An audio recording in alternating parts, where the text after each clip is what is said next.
नमस्कार, news India देख रहे हैं आप। आपके साथ मैं हूं चारुल शर्मा। एक बार फिर से हाजिर हैं हम अपने ग्राउंड जीरो के हीरोज के साथ। इस खास बुलेटिन में हमारे हीरोज बताएंगे आपको हर खबर की जमीनी हकीकत, वो भी सीधे ग्राउंड जीरो से। प्रयागराज के रहने वाले दीक्षांत श्रीवास्तव भी इस समय यूक्रेन में फंसे हुए हैं। हम उनके परिजनों के साथ हैं, उनके माँ बाप के साथ हैं। बात करते हैं किस हालात में दीक्षांत हैं और वो कितने परेशान हैं उनके पेरेंट्स। सर, कैसे आपको जानकारी हुई और इस समय किस हालात में हैं? जानकारी तो बच्चे से भी बात होती ही रहती है और वीडियो कॉलिंग है, वॉइस कॉलिंग है और न्यूज़ चैनल्स के माध्यम से खबरें आई रही थी हम लोगों के पास कि वहाँ इस तरह के हालात हैं, युद्ध के हालात हैं।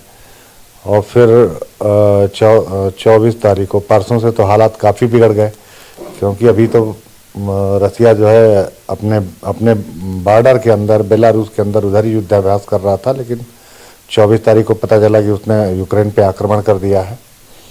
और बच्चा हमारा Odisha national medical university, Odisha state है वहाँ का, यूक्रेन का, वहाँ पे है। उसकी भी हो रही है वहाँ पे काफ़ी, और बच्चे से बात हो रही है। अभी तो बच्चे सब सुरक्षित हैं वहाँ पे। उनके साथ 2-4 बच्चे और भी हैं, यहाँ इंडिया के ही हैं, उन्हीं की यूनिवर्सिटी के, उन्हीं के बैच के हैं। तो सब घिरे हुए हैं। वहाँ कर्फ्यू भी लगता है, माल दुकान, उन्हीं से बात करने के से पता चलता है कि वहाँ की दुकानें बंद हैं, रेस्टोरेंट बंद हैं, होटल बंद हैं। तो अभी तो 1-2 दिन तक तो कोई दिक्कत नहीं, लेकिन अगर 2-3 दिन तक सरकार अगर उनको इवैक्यूएट नहीं कर पाती है तो फिर समस्या लगता है गंभीर हो सकती है। मोदी सरकार से, मोदी जी से अपील कर रहे हैं कि जल्द से जल्द उनके बच्चे को किसी तरीके से वापस स्वदेश भारत लाया जाए। Dinesh Singh, news India, Prayagraj. रूस और यूक्रेन के बीच में जिस तरह से इस समय संबंध बिगड़े हैं, पूरी दुनिया दोनों देशों की तरफ आंख लगाए, टकटकी लगाए देखी है। वहीं भारत देश के नागरिक और यहाँ के बच्चे जो अपने एजुकेशन और जॉब के लिए वहाँ पर गए थे, उनका परिवार कहीं ना कहीं उसको लेके चिंतित है। उसी में से गोंडा जनपद से भी एक परिवार ऐसा है जिनका बच्चा वहाँ पढ़ाई करने के लिए गया था, आकाश, और इस समय यूक्रेन में है। उनके परिजन का चिंतित होना स्वाभाविक है। आइए हम उनके पिताजी से बात करते हैं, पेरेंट्स से, जिनसे जानकारी लेते हैं कि इस समय की क्या स्थिति यूक्रेन की, किस तरह बात होती है और आकाश से किस तरह से बातें हो रही है। आपका बच्चा इस समय यूक्रेन में है, जिस तरह से हालात है, परिस्थिति आप देख ही रहे हैं। ऐसी परिस्थिति में आप अपने बच्चे के लिए आपसे बात हुई होगी, क्या स्थिति है? क्या बात वीडियो कॉल, ऑडियो कॉल से होती है 1-2 बार दिन में। और अब वो परेशान तो है ही भाई, बाहर फंसा हुआ है, कॉलेज भी ऑनलाइन कर दिया गया है। तो हम लोग तो चाहते हैं कि उसको किसी न किसी प्रकार से वापस अपने देश लाया जाए। वापस देश में आने के लिए आपने किस तरह से यहाँ के एडमिनिस्ट्रेशन से बात की और उनकी तरफ से आपको किस तरह से वहाँ से आपको आश्वासन मिला है? हमने कल डीएम साहब को एक पत्र लिख कर दिया था, जिसमें पूरा बायोडाटा उसमें लिखा था। लिखने के बाद में उन्होंने लिया और फिर अभी आया था 1 घंटे पहले कॉल, जो है जिलाधिकारी महोदय जी के यहाँ से। वहाँ से बताया कि आपके कागज को विदेश मंत्रालय या जहाँ भी जाना था वहाँ भेज दिया गया है, और एक हेल्पलाइन नंबर भी नोट करा गया है कि आप चाहे तो उस पर बात कर लें और जो जानकारी देना चाहे वो दे दें। ये थे आकाश के पिता, जिन्होंने बताया इन्होंने एडमिनिस्ट्रेशन से गुहार लगाई है एक पत्र के माध्यम से, और एडमिनिस्ट्रेशन की तरफ से भी इनको आश्वासन मिला है कि इस पे सी कार्रवाई होगी और उनका प्रयास होगा कि उनका बच्चा सकुशल अपने हिंदुस्तान की सरजमी पे कदम रखे, जिससे इस तरह के जो हालात है, जिससे परिजन के उनके मन में किसी न किसी तरह दुविधा की अंशा लगी है, तो उससे वो बाहर निकले। मैं गोंडा से प्रवीण श्रीवास्तव, न्यूज इंडिया के लिए। चुनावी संग्राम शुरू हो चुका है। तमाम राजनीतिक पार्टियां अपने अपने मतदाताओं को रिझाने के लिए जो है उनके गांव में पहुंच रही हैं। इस समय वाराणसी के सेवापुरी विधानसभा के असबाड़ी गांव में हैं और यहां पर भारतीय जनता पार्टी के विधायक जो पहले भी एक बार चुने जा चुके हैं, दूसरी बार मैदान में हैं और जनता से सीधा संपर्क करने के लिए वो यहाँ पे असबाड़ी गांव पहुँचे हैं। जनता से जनसंपर्क कर रहे हैं। तस्वीरों में आप देख सकते हैं कि यहाँ पर दर्जनों महिलाएं जो हैं यहाँ पे बैठी हैं, लोग यहाँ पे बैठे हुए हैं, विधायक जी यहाँ मौजूद हैं। क्या क्या कार्य हुआ है उनको बताया जा रहा है, किस तरह से जो है ना वो वोट करेंगे, कैसे प्रत्याशी को चुनेंगे, तमाम ऐसे चीज़ों को लेकर के विधायक जी यहाँ पे पहुँचे हैं। सबसे पहले सीधा नीलतन नीलू जी से बात करते हैं। नीलू जी, ये बताइए, आज चुनाव प्रचार के लिए आप यहाँ पे अछवाड़ी गांव में पहुँचे, क्या मुद्दा है इन गांव में और किस तरह से आप इनको कन्विंस कर रहे हैं? देखिए, हमारा मुख्य मुद्दा है कि ये ग्रामीण अंचल है, ये ग्रामीण अंचल है और ग्रामीण अंचल में पूर्ण रूप से ये कृषि प्रधान क्षेत्र है और किसानों के मुद्दे पे सबसे बड़ा संकट पूर्ववर्ती सरकारों में बिजली का था।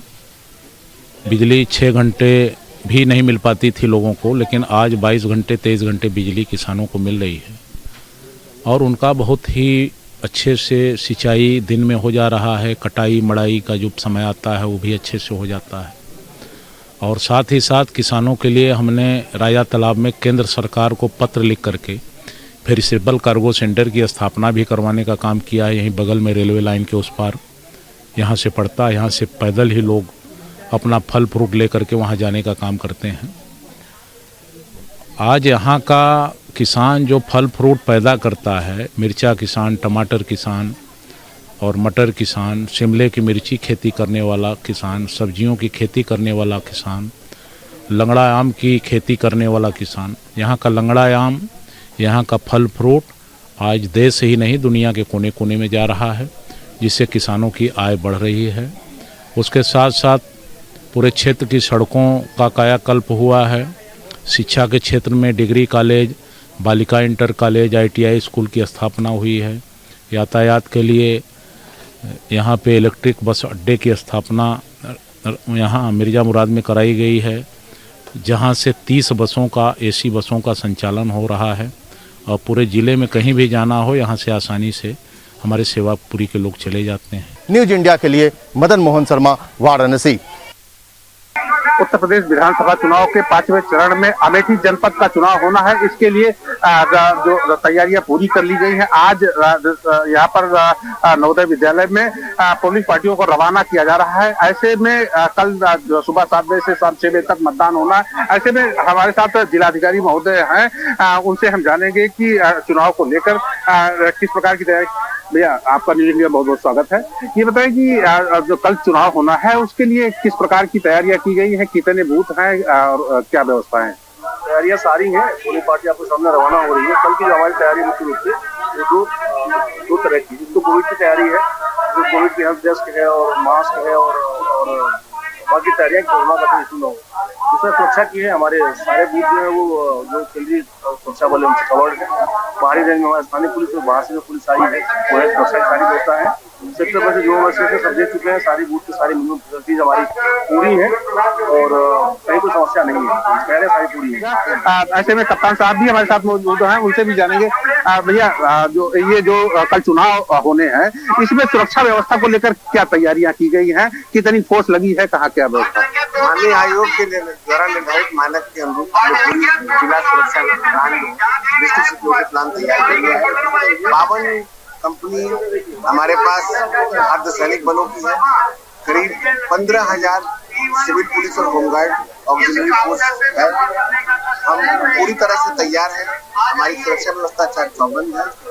हमने इसके अतिरिक्त जनपदीय स्तर पर करीब 65 क्लस्टर मोबाइल और 214 मोटरसाइकिल मोबाइलों को भ्रमण में रखा है।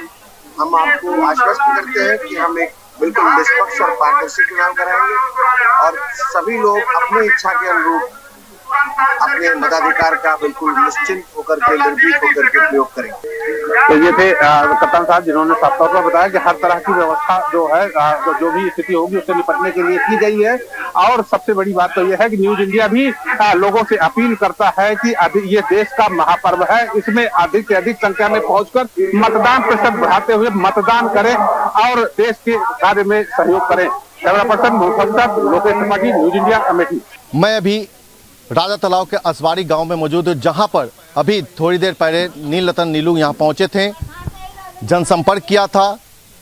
जनता वही है जो लोग बैठी थी यहाँ पे, जिनके विधायक जी द्वारा जो है उन्हें योजनाओं के बारे में बताया जा रहा था। इन लोग बहुत धैर्यपूर्वक सुन भी रही थी।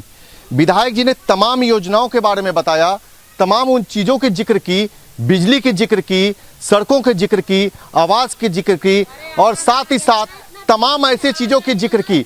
तो क्या वो चीज़ें गांव के लोगों के बीच में पहुंच पाई है या नहीं पहुंच पाई है, ये अभी उनसे जानेंगे, क्योंकि ये ही जो वो जनता थी जिनको विधायक जी अभी इनको बता रहे थे।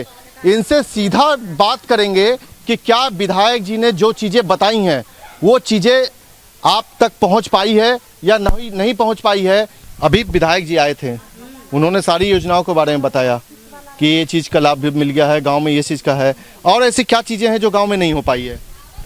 और का बनल बा, शौचालय बनल बा, नहान बाथरूम बदे आदमी तरसत बा, घर अथवा आवास बदे तरसत बा। हम कौने पोजीशन में रहिला भैया, बिजली तड़कला तो हम जानीला, हमार घर दुआर जाके देखबो तो कब जल्ला एक दिला लेके हम कैसे कैसे बितावत ही। हाँ जी बताइए। शौचालय हमने के नहीं मिलल है, चिन मिलल है, शौचालय हमने के एकदम नहीं मिलल है। अच्छा हाँ। तो अभी जब विधायक जी आए थे योजना जब बता रहे थे तो आप लोगों ने क्यों नहीं बोला?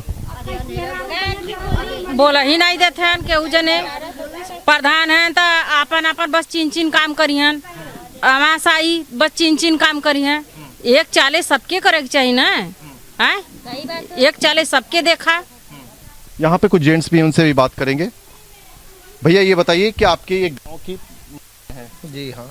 अभी यहाँ पर विधायक जी आए थे और आकर के उन्होंने जनसंपर्क किया, योजनाओं के बारे में बताया, तमाम ऐसी चीज़ें बताई कि जो इनको गांव में लाभ मिला है। लेकिन जो ये महिलाएं हैं, मतलब आपके घर की हैं या आपके मतलब पड़ोस की जो भी हैं, उन्होंने बताया कि कुछ भी ऐसा नहीं हुआ है। आप इसमें क्या कहना चाहते हैं? सर बात ये है कि 10 साल पहले जो इसके विधायक माननीय सुरेंद्र पटेल जी थे, 10 साल में मैं दर्जनों गांव यहाँ का गिनवा सकता हूँ कि उन्होंने ये बता दें कि मैं 10 साल में क्या किया। इस गांव में एक ईंट भी रखे हैं। अगर 5 साल में अब हर घर का एक काम नहीं हो पाएगा, चाहे किसी भी पार्टी का हो। अब 5 साल में इतना काम हुआ, देश अब हम लोग ये सोचेंगे कि हम उनका काम हुआ मेरा नहीं थी, तो प्रधान का कमी है। ऊपर से तो आदेश था सबका बनने के लिए। अब प्रधान से कोई बोलने वाला नहीं है कि हाँ आप इनका बनवाए, हमारा क्यों नहीं बनवाए। गलती तो इसमें प्रधान का है। न्यूज इंडिया के लिए मदन मोहन शर्मा, वाराणसी। इस बीच एक बड़ी खबर आ रही है। युद्ध के बीच रूस में ट्विटर सेवा बाधित कर दी गई है। हजारों लोगों ने समस्या की शिकायत की है। इस वक्त की एक और बड़ी खबर आपको बता दें, युद्ध के बीच रूस में ट्विटर सेवा को बाधित कर दिया गया है। हजारों लोगों ने इस समस्या की शिकायत भी की है। तो लगातार जो हालात बने हुए हैं, ऐसे में रूस भी दरअसल ये नहीं चाह रहा है कि वहां की जो चीजें हैं वो सोशल मीडिया के जरिए बाहर आए या फिर लोग उस पर अपनी प्रतिक्रियाएं दें। इसको देखते हुए रूस में फिलहाल ट्विटर सेवा को बाधित कर दिया गया है। हजारों लोगों ने इस समस्या की शिकायत भी दर्ज कराई है। इस वक्त की एक और बड़ी खबर, युद्ध के बीच रूस में ट्विटर सेवा बाधित कर दी गई है। हजारों लोगों ने इस समस्या की शिकायत भी दर्ज कराई है। संवाददाता पीयूष शुक्ला हमारे साथ जुड़ गए हैं। पीयूष, जिस तरह से हालात हम देख रहे हैं, अगर हम रूस की बात कर लें, उसकी चालबाजी जो है वो लगातार नजर आ रही है। इस बीच ट्विटर सेवा जो है वहां पर बाधित कर दी गई है, क्या अपडेट है?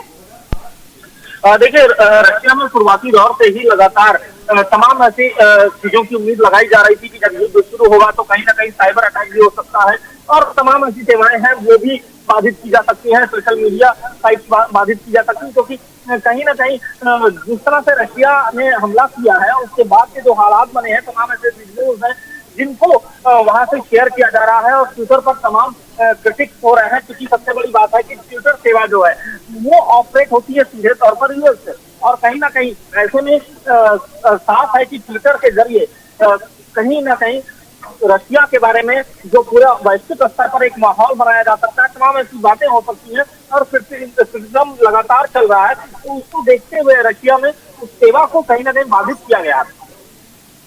पीयूष, ये भी जानना चाहेंगे आपसे कि क्या सोशल मीडिया की ये जो बाधित की गई है, क्या ये सिर्फ ट्विटर तक ही सीमित है या फिर अन्य सोशल मीडिया जो है उन पर भी किसी तरह की प्रतिबंध लगाया गया हो या किसी तरह की रोक अभी लगाई हो? देखिए, अभी फिलहाल ट्विटर को के बाबत खबरें आ रही हैं, लेकिन बाकी अन्य सेवाएं जो है जल्द ही हो सकता है उनको भी रूस में बाधित किया जा सके, क्योंकि जिस तरह से सोशल मीडिया पर यूक्रेन युद्ध की वीडियो वो वायरल हो रही हैं, तो उसको लेकर लगातार ट्विटर को बैन किया गया है और इस वक्त जो खबरें आ रही हैं कि ट्विटर की जो सेवाएं हैं उनको बाधित किया गया है, वो सुचारू रूप से रशिया में अब नहीं चल पा रही। पीयूष, ये जानना चाहेंगे आपसे कि अभी हमने देखा कि जिस तरह युद्ध का ऐलान हो चुका है, 3 दिन हो चुके हैं, यहाँ जहाँ यूक्रेन इस बात की निंदा कर रहा है, अन्य देश निंदा कर रहे हैं, वहीं ये खबरें भी आई कि रूस में भी इस युद्ध को लेकर प्रदर्शन हो रहे हैं। क्या ये माना जाए कि देखिए, दुनिया से अगर ये विरोध मिल रहा है तो रूस इसे झेलने के लिए तैयार है, लेकिन अंदर खाने जो विरोध है वो नहीं चाहता कि ये चीज दुनिया के सामने आए, ये तस्वीर भी दुनिया देखे कि रूस के अपने नागरिक रूस की खिलाफत कर रहे हैं और उसका विरोध कर रहे हैं। देखिए, सीधे तौर पर अगर बात करें तो सोवियत रूस की अगर हम बात करते हैं, उसी का हिस्सा यूक्रेन है, उसी का हिस्सा तजाकिस्तान है, ये सभी सोवियत संघ के हिस्से हैं और सोवियत संघ टूटा तो ये छोटे छोटे देश बन गए, तो कहीं ना कहीं उसमें रहने वाले लोग जो हैं उनके रिश्ते, उनके संबंध वो रशिया में लगातार बने हुए हैं। अगर आप यूक्रेन की भाषा बोली भी देखें, रहन सहन भी देखें, तो वो भी रशियन से मिलता जुलता और एक तरह से कहा जाता है कि रशियन के भाई ही हैं। और ऐसे में सीधे तौर पर जिस तरह से हमले हो रहे हैं और हमलों में जो आम नागरिक और जो आम नागरिकों की बातें वो क्षतिग्रस्त हो रही हैं, इसको लेकर जाहिर सी बात है रशिया में भी जो उनके रिश्तेदार होंगे, जो उनके संबंधित लोग होंगे, वो विरोध में जरूर गवर्नमेंट पे आए। चलिए पीयूष, आप बने रहिए, आगे भी आपसे जानकारी ली जाएगी। तो हजारों लोगों ने समस्या इस पर दरअसल दर्ज कराई है, शिकायत दर्ज कराई है। रूस में ट्विटर सेवा को बाधित कर दिया गया है और हजारों लोगों ने इस प्रकरण में शिकायत दर्ज कराई है। फिलहाल कोई भी शांति के आसार नजर नहीं आ रहे हैं। यूक्रेन से एक छात्र ने वीडियो भेजा है जिसमें घर के बाहर गोलीबारी साफ सुनाई दे रही है। लोग दहशत में हैं और शहर से निकलने की पुरजोर कोशिशों में लगे हुए हैं।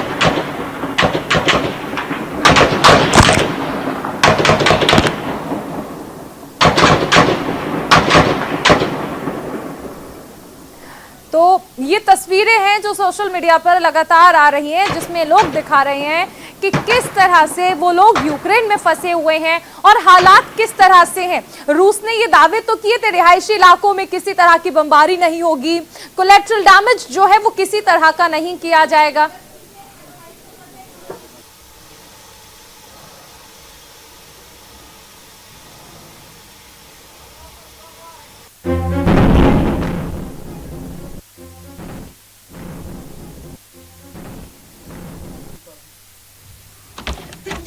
Das verliert mir.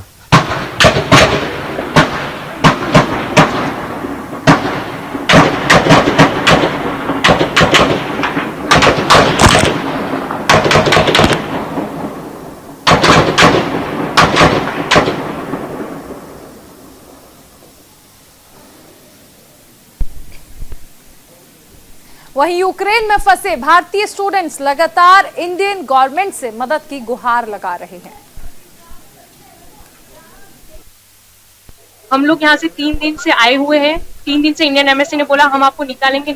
हर 5 मिनट में यहाँ पर एक बॉम्ब ब्लास्ट हो रहा है। कल पूरी रात में बॉम्ब ब्लास्ट हुआ है, अभी भी बॉम्ब ब्लास्ट हो रहा है। अब इंडियन एम्बेसी को बोल रहे हैं कोई बात तक करने को आने के लिए तैयार नहीं है। ये लोग जो भी आ रहे हैं बोल रहे हैं अपनी रिस्क पे निकल जाओ। बाहर ऐसी सिचुएशन बिल्कुल भी नहीं है कि 5 मिनट पे आप लोग खड़े रहो। खाना दे रहे हैं ये लोग 10 लोगों के बीच में 1 प्लेट, वो हम लोग मैनेज कर रहे हैं। खाना पीना हर चीज मैनेज कर, बट एटलीस्ट इवैक्यूएशन का कुछ तो बात करें। सबसे अनसेफ सिटी है कीव, जिसमें अभी इंडियन एम्बेसी के पास 500 बच्चे हैं और इंडियन एम्बेसी बोल रही रिस्पॉन्सिबिलिटी नहीं ले रही है। बोल रहे निकल जाओ। 40 बच्चों को निकाला है इन लोग ने इंडिया की एक फ्लाइट से और न्यूज में दिखा रहे कि ये लोग सबको निकल दिया। क्या कर रहे हैं ये लोग बैठ के? एटलीस्ट आप बात करिए, कुछ तो रिस्पॉन्सिबिलिटी लीजिए, निकलवाइए एटलीस्ट। वहीं यूक्रेन पर रूस के अटैक के बाद से चेरनोबिल प्लांट को लेकर काफी चिंताएं जताई जा रही है। न्यूक्लियर प्लांट होने की वजह से ये काफी अहम है। प्लांट के पास अगर धमाका हुआ तो काफी बर्बादी होने की भी संभावना है। कई इलाके पूरी तरह से ध्वस्त हो गए हैं। बड़ी बड़ी इमारत पर बमबाजी के निशान साफ दिख रहे हैं। रूस की सेना पूरी आक्रामकता के साथ यूक्रेन पर हमला कर रही है।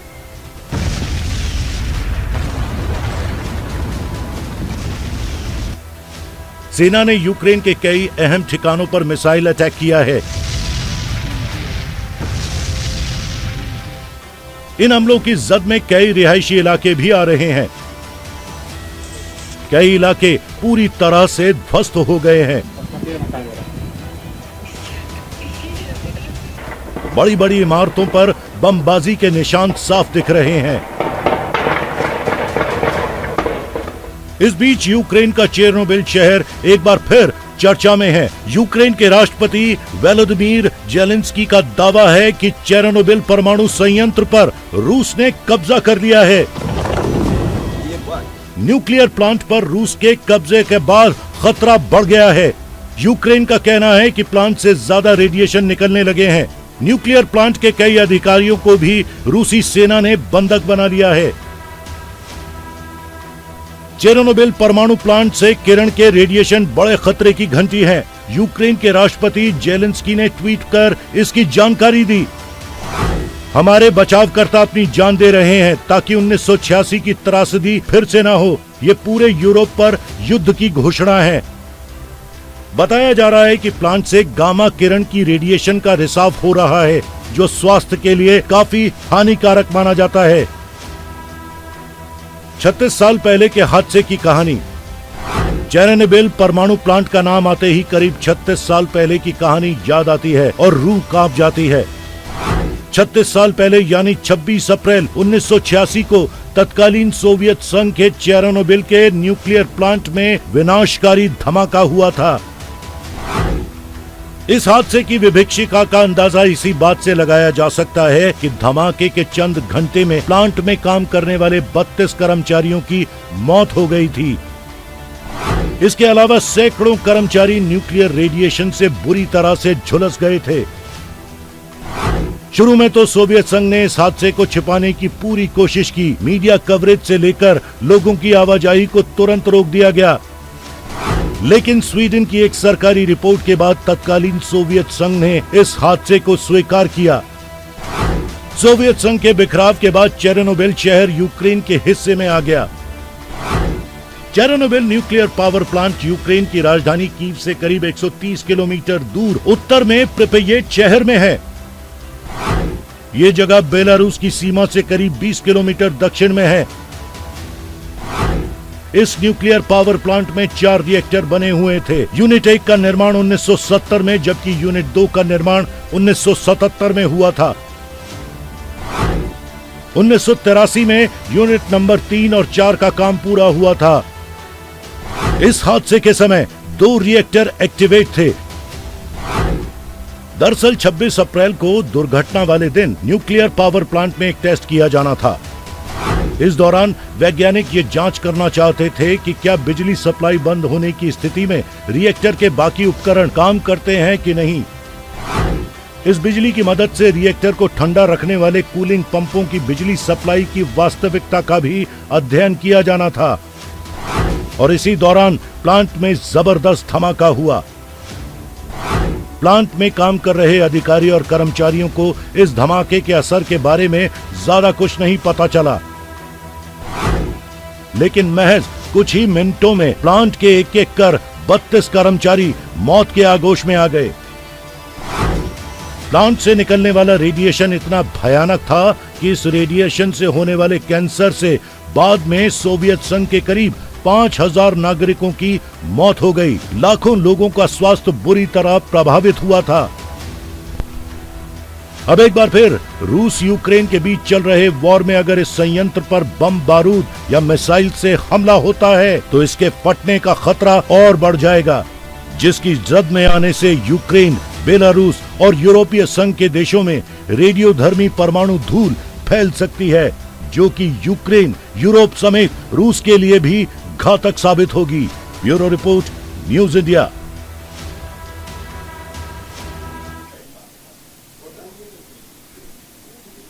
इस बीच एक बड़ी खबर आ रही है। कोलकाता में पुतिन के खिलाफ प्रोटेस्ट देखने को मिल रहा है।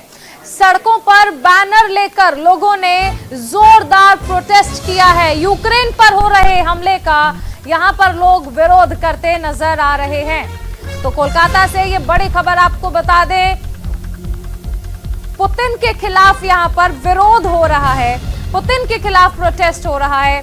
रूस के खिलाफ ये प्रदर्शन है कोलकाता की सड़कों पर, जहां पर बैनर लेकर लोगों ने जोरदार प्रोटेस्ट किया है, प्रदर्शन किया है। और यूक्रेन पर जो हमला हो रहा है उसका विरोध अब भारत में भी हो रहा है। कोलकाता की सड़कों पर आप देख सकते हैं लोग उतर आए हैं और विरोध कर रहे हैं कि यूक्रेन पर ये जो हमला हो रहा है, रूस लगातार जो हमला कर रहा है वो निंदनीय है और इसके खिलाफ कोलकाता में प्रदर्शन देखने को मिल रहा है।